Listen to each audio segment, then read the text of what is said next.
I guess at this point, I should probably just finish the series. So, welcome everyone to one competitive tip for every character in Smash Ultimate with ShinyMark. So, we're back today.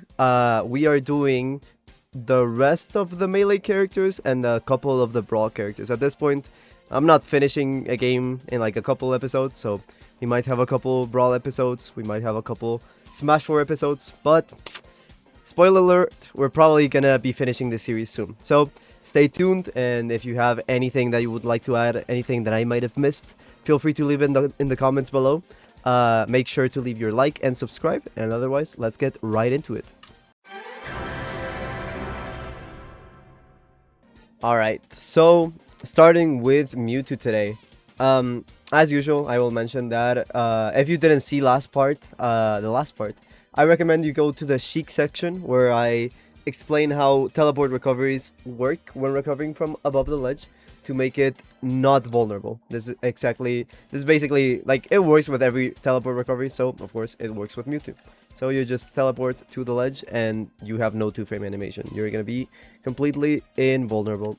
So that's just also a thing with Mewtwo. Second off, instant double jump extensions. I like to mention these, but particularly for Mewtwo, it's a little bit of a special case because of his special double jump, right? Like as you can see, he slowly rises with it compared to like most characters that just like have a normal speed when rising with a double jump. So with Mewtwo, he gets a little bit of combo extensions when doing, for example, down tilt, instant double jump, up air. If you were to do like a full hop up air, you basically just don't have a combo anymore afterwards, right? So something like this, or like even it might be hard to hit. But with instant double jump, since it like slowly rises and like starts basically from the floor, you get stuff like this, complicated stuff. I could even call it fake, something like this, like a drag down. But it might be worth it to like reset to a platform and like maybe get another down tilt, maybe get a forward tilt. It's up to you. It's up to the matchup on like analyzing like, okay, this character doesn't really have like a swinging move when like getting dragged down. They don't have the frame data, they don't have the risk reward, so it might be worth exploring these kind of routes. And then lastly, one thing that I feel like I haven't seen a lot of Mewtwo's do is the fact that the first side B will stall you in the air, but then if you rise with a second side B, you get like a little bit more height compared to if you only double jumped, as you can see there. So yeah, this might be useful to stall a little bit before recovering. And it might be just enough height to mix it up with the first tip that I gave you, which was the teleport down to like the ledge, you know, to be completely invulnerable when recovering. So yes, that was the Mewtwo tips. Alright, so with Roy, this is such a simple character. Simple and not like he is simple. He is very straightforward to the point.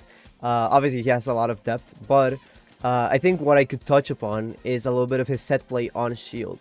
So Joker has like a normal grab, like probably the best possible grab in the game, I'm pretty sure.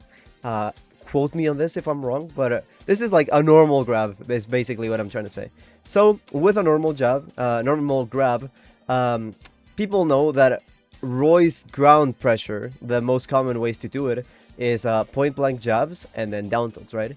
However, what a lot of people don't know is how these moves interact with a shield when dashing back. Because of course, they're safe on shield. You could do jab into spot dodge. Actually, not with jab. Because, yeah, the frame data is just not good enough. But down tilt, yes, of course, you can do down tilt. However, dashbacks are basically the tip that I was going to give. You can do jab, fresh jab into turnaround, for example. Jab into dashback. And you see, like, this compared to like I'm mashing spot dodge after the jab, I swear. I'm getting punished for doing the spot dodge, right? I'm getting punished for doing a roll. I'm getting punished for anything that isn't a dashback or a turnaround. Only works on the first jab, like unstaled, right? So here, let's do it again. It didn't work the second time. So just keep it in mind. So one thing that Cola does sometimes is he does this into pivot forward smash.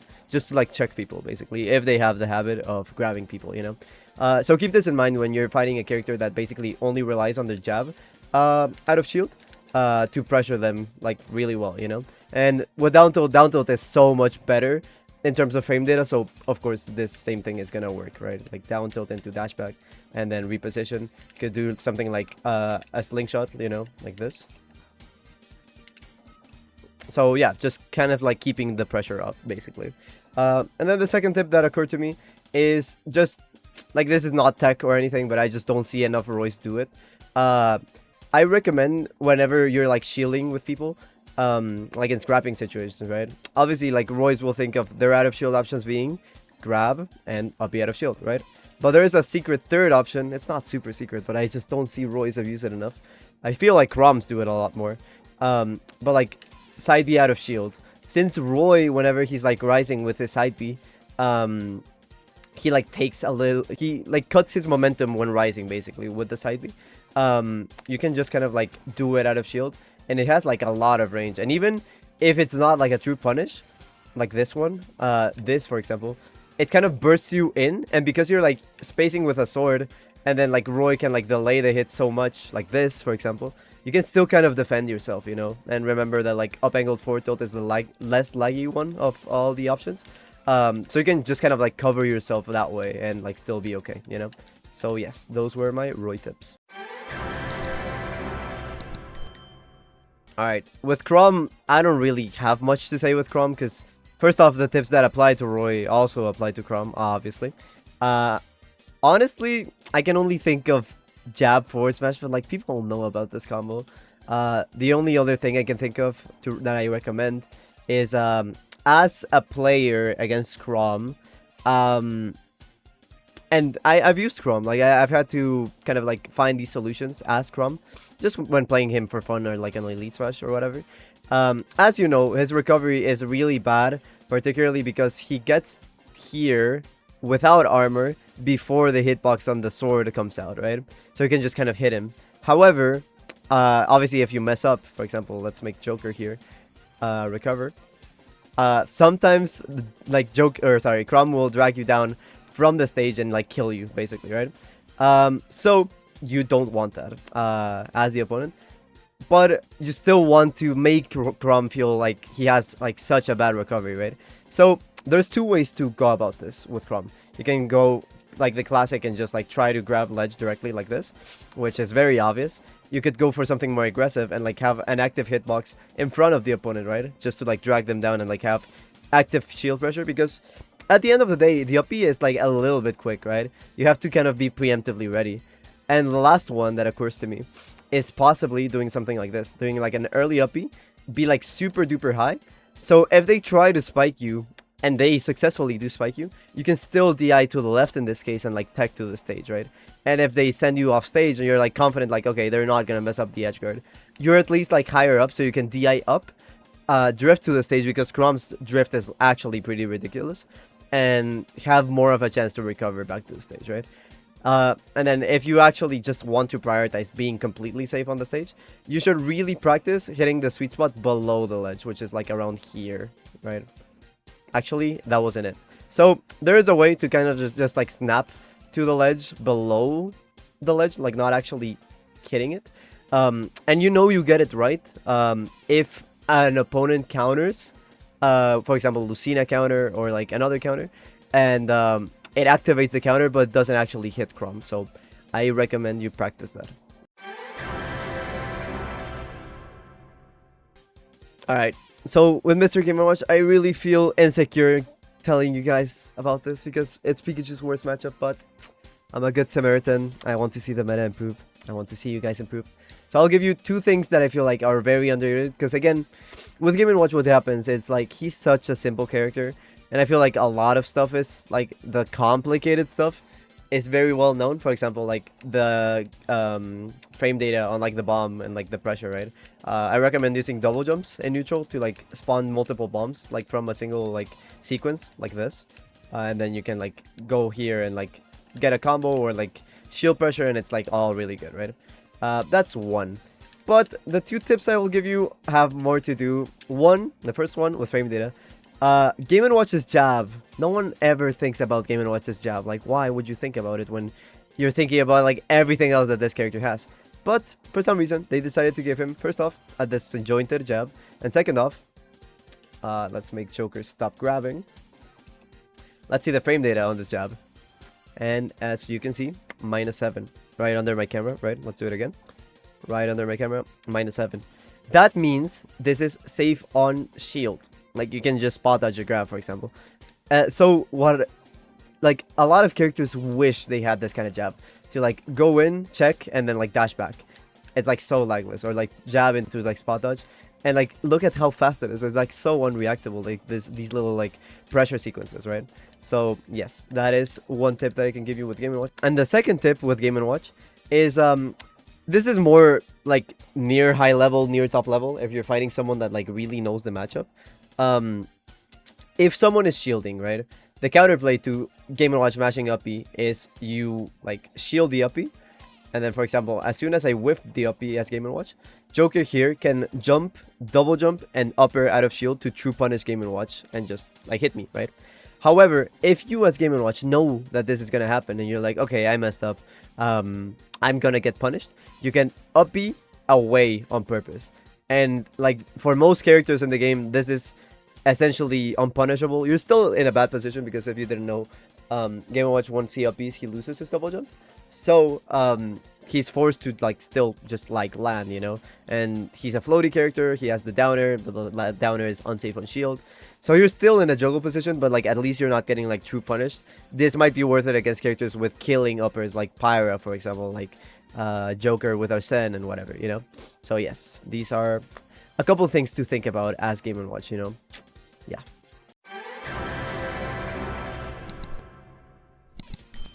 Alright, with Meta Knight, I think the tips that I'm gonna give are gonna be instant double jump tips. So, with instant double jump, Meta Knight, basically with the ladders, there's gonna be a lot of spots where shore hopping and full hopping is just not enough to get a ladder combo.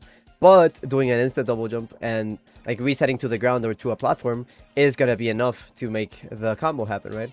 So, for example, if I get something like this, and I do, like, full hop upper, I can, of course, do this, right? And then, like, falling upper. But then it might get awkward afterwards. For example, there, I did a shore hop into double jump into landing upper. But the landing upper didn't come out because I, like, landed on the platform beforehand, right? I hit my microphone, sorry. With full hop, let's see what happens, right? Full hop upper after the dash attack. And then maybe you can get, like, sequences like that. But sometimes with SDI, particularly, or, like, character hitbox shifts, or, for example, there, I messed up the full hop, it might be a little bit harder, right? However, with instant double jump, you can just, like, control everything, like, a lot more. And sometimes what I've even done with Meta Knight is instant double jump, and, like, I auto-cancel the upper to a platform, like this, and then I continue with an up tilt. The up tilt is still, like, a really, like, good combo tool. But, yeah. Basically, instant double jumping can give you just enough height to, like, adjust your combo as you need it to. For me right now, it's a little bit hard because of, like, the DI and, like, non-perfect SDI of the Joker. But trust me, like, I think instant double jumping helps you adjust the, like, cause it doesn't even need to be like a instant double jump from the ground with Meta Knight. It can be like an instant double jump with a little bit of delay, like something like this. You see how, like, I reset on the platform, like, I just, like, reacted, and then I did a turnaround up air to, like, finish the combo with a backer because it has, like, a lot more kill power, right? So that's one thing. Another thing I can think of is sometimes you're gonna have to deal with characters like Ness, for example, that are, like, charging their yo-yo or whatever, right? And you might, like, want to recover quicker or, like, be a little bit more unpredictable with your up B recoveries. Well, of course, you still have, like, other options, like the side B, the down B, and whatever. But a quick way to grab ledge with Meta Knight instead of doing the up B like this, just like the double one. If you're facing away from the platform and you're, like, below, you can just snap like this really quickly to the platform, or to the ledge like this. Okay.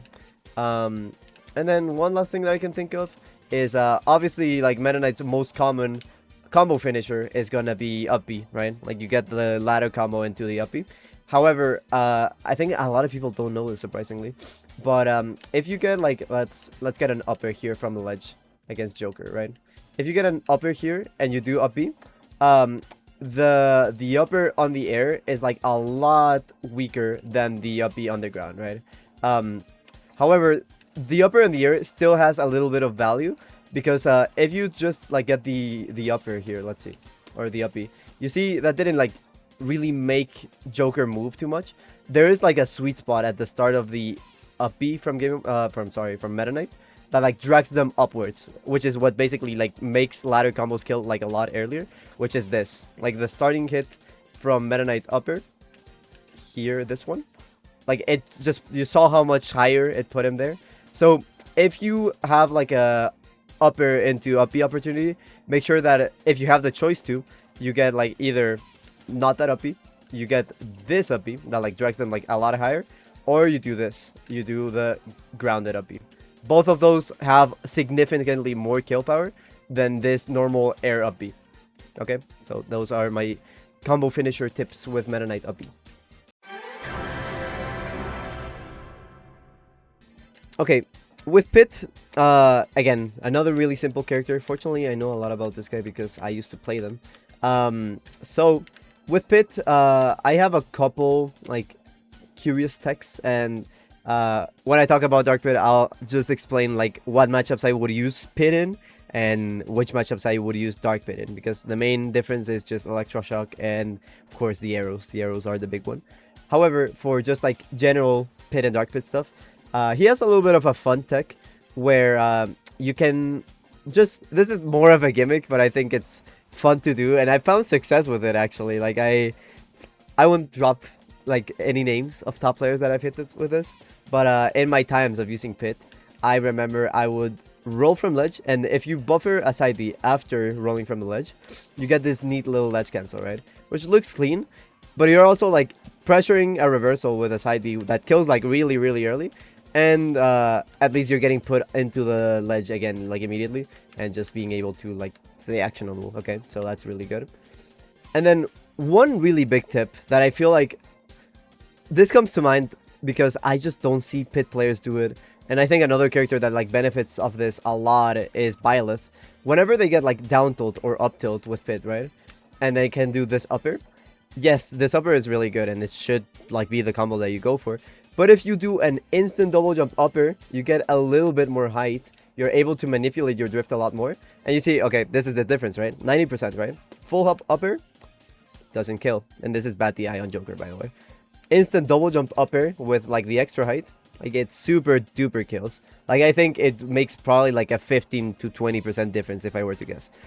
So this is something that I recommend characters with like kill confirms like that, especially like multi hits, because the character is gonna be getting dragged upwards. So Pit, Dark Pit obviously, Byleth, Rob even are characters that I recommend doing instant double jump extensions when doing like a combo finishing upper. And then, as I said, with Dark Pit, basically what I'm going to talk about is what matchups you should use Pit and Dark Pit in. I think in matchups where neutral is like way too overwhelming for the character's like normal tools, which they can still deal with it. Like Dark Pit and Pit like still have options to deal with these characters in neutral, obviously. Like Sonic, I would say, like Kazuya. But it's nice to be able to like poke at characters from afar.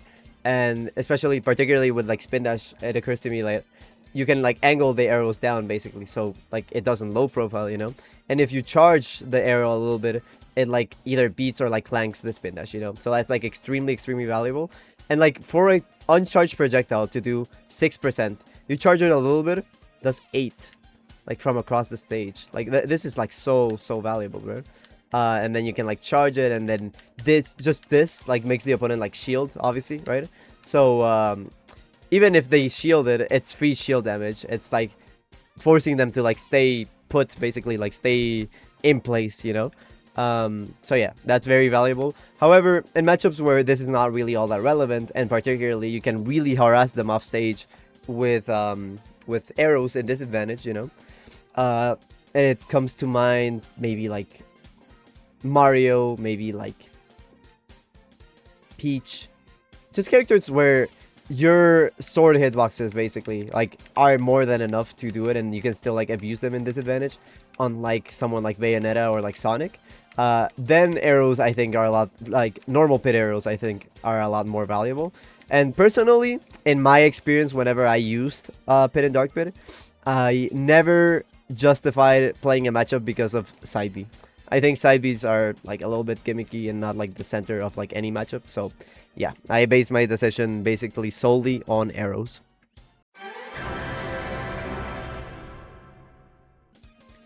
Okay, with CSS, I have a couple things that I like came to my mind. So, ladder combos. They were really famous in Smash 4, not so much in this game, but they're still a thing. However, a lot of CSSs don't know when to pull the trigger with up B.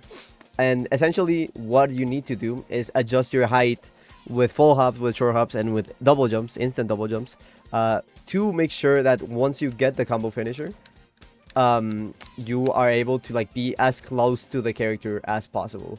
If it is possible, you want to like hit them with the first hit like this. Like just drag them all the way up with the landing hit. And as you can see, actually you cannot see it because of my camera, but I swear that was a 10-hit combo. That was all a true combo basically. So yes, that's the best tip that I can give you for the CSS ladders. Aim to finish your upper so that the character is like right next to you, and the up B like starts with this first hit like immediately next to CSS. Okay. Second tip. This one is a little bit weird to explain, but a lot of time you might want to do something like nair into flip kick, but you might be afraid of like, okay, if the opponent DIs it well, what if I miss, right? Let's make, I'm gonna delay it a little bit on purpose. Let's make Joker like air dodge, and let's act as if I just missed, right? So maybe let's put Joker here, like on the main stage. Right. So we're gonna save state, and we're gonna do nair into down B, right? That's nair down B, but again, I'm now gonna delay it to act as if I missed, or maybe it wasn't the percent window, or maybe the DI on Joker was too good, and I just like fly away. What happens is this, right? I do the nair, I do the flip kick, and I like go all the way off stage here, right? If the Joker didn't like directional air dodge to the right, and maybe like just did normal air dodge, I'm kind of forced with CSS to like double jump here because I'm like way off stage, right? If by chance he hits me with a double jump backer and just sends me off stage, CSS is just dead. Like she just doesn't have enough resources or like horizontal, vertical resources to recover back to stage. So there is a small tech to mitigate this.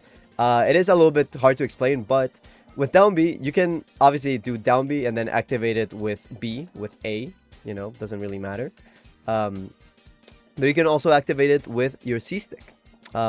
So if you are facing the right in this case, and you do down B to the right, for example, you can basically like do the down B, use the control stick to the right, because you want to like basically adjust your drift and just drift to the right.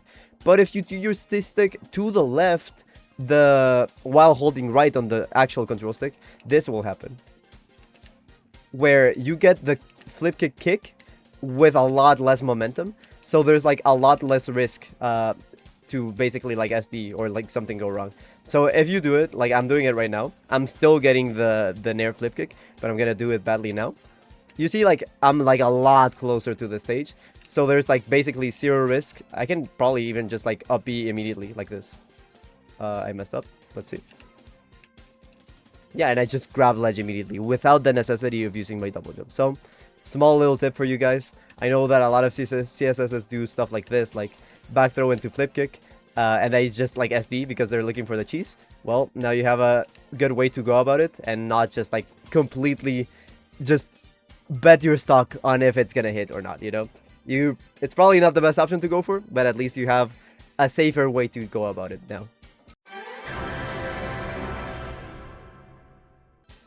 So with Wario, it's a little bit tough, honestly. Like Wario is like such a simple character, in terms of like what you see is what you get. You know, I'm not saying that he is easy to play by any means, especially not at top level. But yeah, he's a very straightforward character. So something that occurs to me above base level is that a lot of Warriors don't use like the sour spots to confirm into wafts. But like they forget like how strong half waft is. So a confirm like this, for example, like fair into waft like this is good. Like this is decent damage. Could even like maybe net a kill. Let's see if I can like pratfall into this.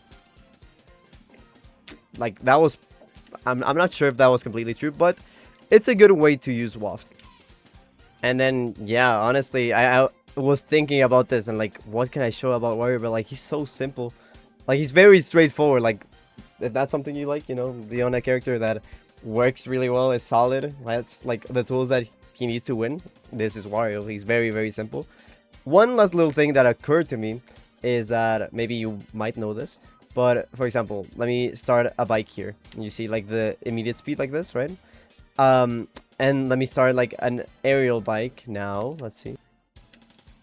So this is the speed on like an aerial bike. You see, like it wasn't the fastest thing ever, you know, but obviously like his bike is really good in disadvantage. However, if you start the bike on like in like the air near a corner, it works for both platforms and like the main stage. For example, like this, he gains like a lot more speed basically very immediately compared to if you were to start like in the air like normally, right? So let's do it again. Like that, right? You see that little boost that I got there? So yeah, that's like the only little tech that I can think of. I think Wario is like a very simple character. And you know what? That's fine. That's cool. That's part of his appeal as a character. Okay, so with Snake, this is a very centralizing option at higher level with Snake. So obviously Snake, a lot of his gameplay centers around grenades, right? So you spawn the grenade, you throw the grenade, right? There's like 3 different angles to throw the grenades. There's the neutral one, there's the strong one, and then there's the soft one, or like the vertical one, right? However, when you grab the grenade, you have to, like, for example, shield to drop the grenade and then grab it like this. You can throw it, and it's has different properties. It has different damage. It has different kill power even, I'm pretty sure. And basically just like having it in your hand like works a lot differently, right? Because you can shield with it while having it in your hand. And like this is different than like shielding with it like on the ground like this, right? It depends a lot on like how you want to manipulate the grenades around the opponent, for sure. However, there is a quicker way to grab grenades, which is step by step. Let's do it right here.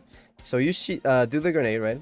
This has like a 10 to 20 frame animation. I'm not completely sure on the numbers, but it takes a little bit to get this animation going, right? Then you're able to shield. And then you can jump immediately out of shield and press grab in this case. So C, grab in the air. So in real time, it would look like this. There, I did an air dodge. Let's see. So you're able to like drop shield, like jump out of shield, and just like grab the grenade immediately like this. So you spawn it and you have access to it basically very immediately. So you can just like do a lot of like shenanigans with the grenades like that, basically. So that is the first tip that I can think of. Okay, second off, there is this little tip where you can kind of auto-cancel the C4 and use it for movement. It looks very slick, but it can be applied to like pressure. So basically what you do is on like the Battlefield platforms, and even on any other platforms, it just has like different timings. But basically you run off the platform, you B reverse a down B, and it makes this little slick movement. If you do it like way too quickly, actually I'm doing it very immediately right here. And like it's just canceling the animation. So yeah, I can just like move very immediately. For example, like run off the platform and then immediately like down tilt. Let's see it right here. Let's see. Down tilt, right? Like very immediate pressure. Up tilt or up smash, whatever. So yeah, it just like creates like really slick interactions. You can even do like a if you were like good enough on like the execution, you could do like a wave bounce like you saw there, and just like change the directions right here. Like there's a lot you could do with this like movement option. However, if you take a little bit too long to do it, this will happen. Like Snake touches the ground anyways and like plants it. So be careful with that. And the last tip that occurs to me is I feel like with Nikita, a lot of people are very greedy with like hitting the character like just directly with the Nikita. However, as you know, it's such a broken edge guarding tool because you can just move it anywhere. And when you're moving it around, when you're changing the directions, you see like if I'm just like flicking the stick here, it like moves a lot slower. So you can aim to, instead of hitting the opponent, you can just like kind of have it linger like near the ledge, like right here. And the hitbox on like it like clashing with the ledge like right here, like this, not like that, like this, is like a lot bigger than you may think. And it has like ridiculous kill power. Usually it does send to the blast zone. So yeah, if you feel like the character you're trying to edge guard with Nikita is like a lot trickier then you may like to hit him directly with a Nikita. You might have a lot better luck aiming to hit the ledge grab and just having the Nikita linger on the direction that they want to go on rather than trying to hit them.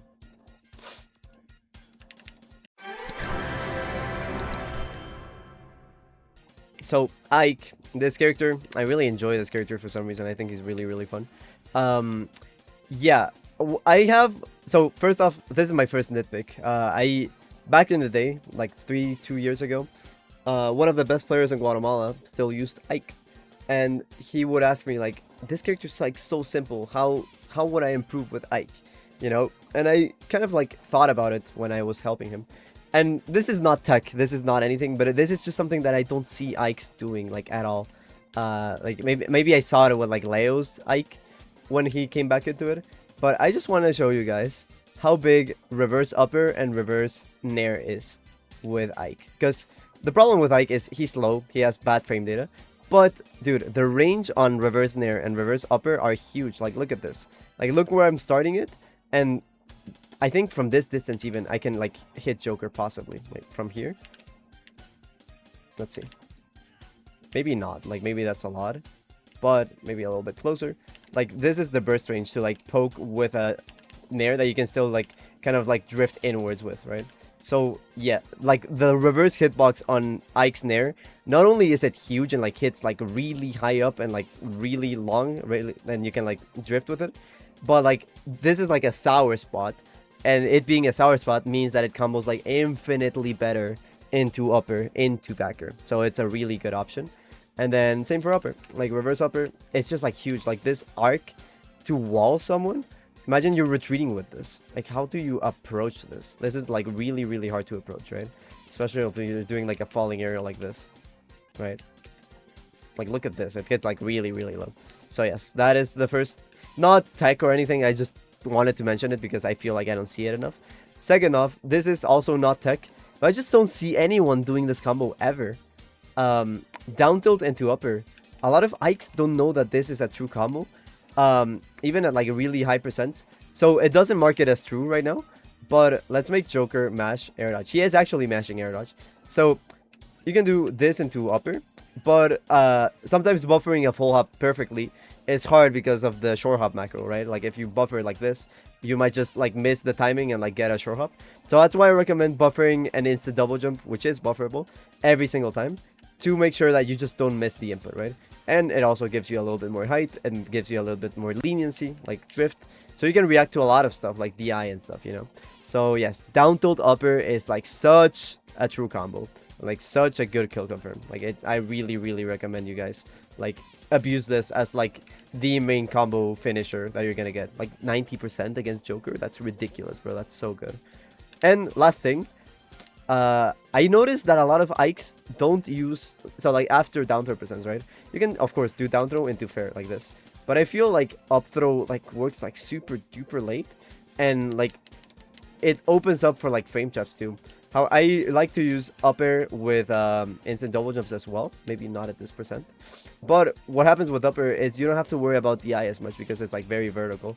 So you can like do upper or up throw into instant double jump fair, and it just will cover pretty much every single DI. Right here, Joker is DIing away, and if he keeps DIing away, like the angle is kind of ugly, right? And of course, this is gonna work on DI in. I'm literally doing the same input, just up throw into instant double jump fair, and it's hitting both DIs. It's a lot more lazy than like doing down throw, right, into something else, which might not be true. So yes, those are my tips for Ike.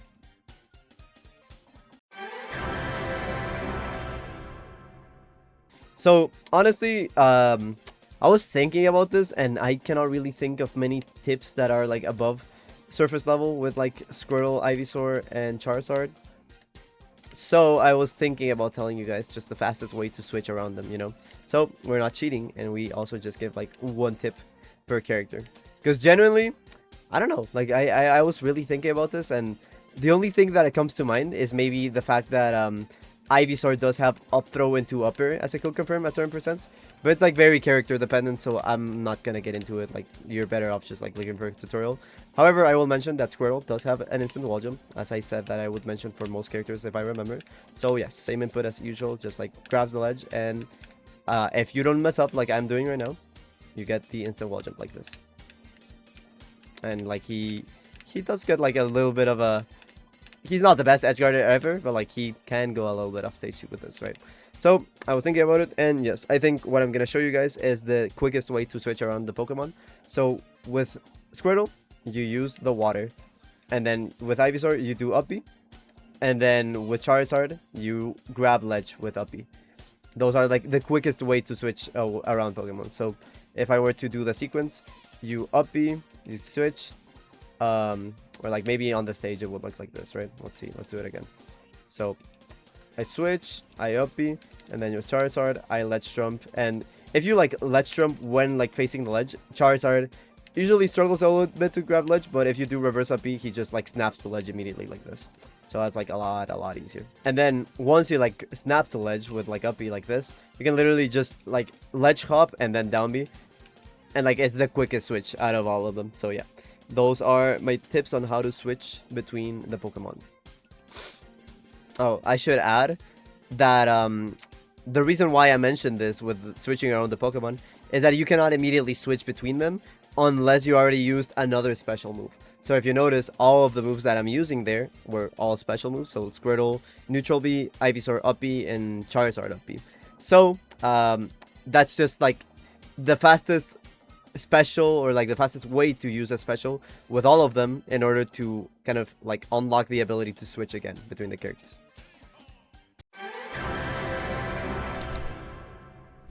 So with Diddy, I was thinking about it, and I think he's like a very complex character. Like there's a lot of stuff you could like talk about with Diddy, but I'm not knowledgeable enough for this, and I don't want to like give like super character specific complicated tips. So I was thinking about like the peanut pop gun cancel, but I really only know like one method, with it just like holding shield and like holding B, and then like it cancels like this. But I'm pretty sure there's like 4 other methods, maybe more. Some of them are like frame perfect, so if you're looking for that, you're better off looking for a tutorial, and I'm sure you're gonna find it pretty quickly. Just look peanut pop gun cancelled. So with Diddy, I was thinking about more surface level stuff, just like universal attack, right? So first off, one cheesy way that you can get kills with Diddy Kong is, for some reason, his down throw is very DIable, but it's very fast. So if you mess up the DI like this, you might be able to get down throw into upper. And then if the DI it wrong as well, I've seen Tweak get a lot of like kills from down throw at like these percents, and they're like very tight, of course, to get. But like I've definitely seen him like cheese kills with characters. Maybe this is a little bit of a high percent. Let's see.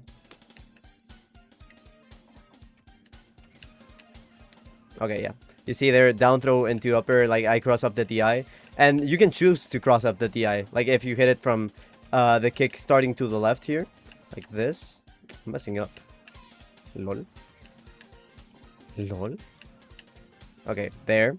Or you could like change the drift, and like if you think that they're gonna DI it better, you could hit him with the other way that sends like to the other direction, right? So yeah, that is one way to do it. You could also just do down throw into backer if you have the height for it, which you see there, like the Joker DI'd it properly and it barely didn't kill, but they DI'd the down throw on properly, right? So yeah, if you get a grab at kill percents, I recommend just like going for the immediate down throw, because it's very quick, and there's a lot of things in this game that are like barely reactable, and in theory, if you have good DI, they're not a thing. But you might as well, like if you're not gonna like get a good like edge guard situation against the character or whatever, maybe you don't have anything better to do. Whereas if you get this down throw and then they just happen to badly DI it, you might have access to a kill that you wouldn't otherwise, you know? So it is worth it to go for.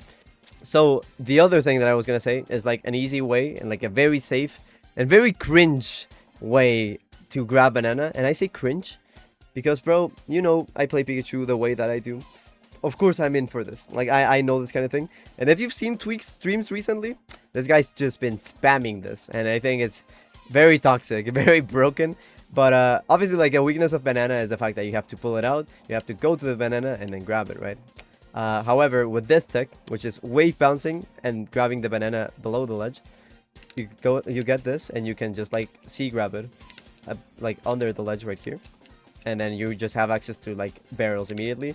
You have your banana, and because Diddy can like switch sides with the barrels, he can just like go like this and then grab the other ledge, go to the ledge that is like most safe for him to go to, and now you're on ledge with a character with one of the lowest ledge hanks, with a banana that is a reversal option that combos, and then you can get like a reversal, right? So yes, that's like it's just like a very good way to like just, you know, like grab banana, reset neutral, go to the ledge, which is a good space for Diddy already, especially with banana, and especially if you're going to the ledge furthest away from the opponent. So you're just like putting a lot of stuff together that is just bound to go really well for Diddy Kong, okay? So guys, those were another 12 characters in the books for the single competitive tip or more for Smash Brothers Ultimate, like every single character. So next time we are tackling the rest of the Brawl characters. I'm excited for it. So make sure to keep supporting the series with a like, with a subscribe, with a comment. Otherwise, I'm just gonna stop. I'm just not gonna do these anymore. And I know you guys like my knowledge. I'm a huge nerd. So take value in that. And if you have any feedback or any tips that I might have missed, feel free to leave them in the comments below. Or any like content ideas that you guys might have. So yeah, thank you so much. And I'll see you guys next time. Bye.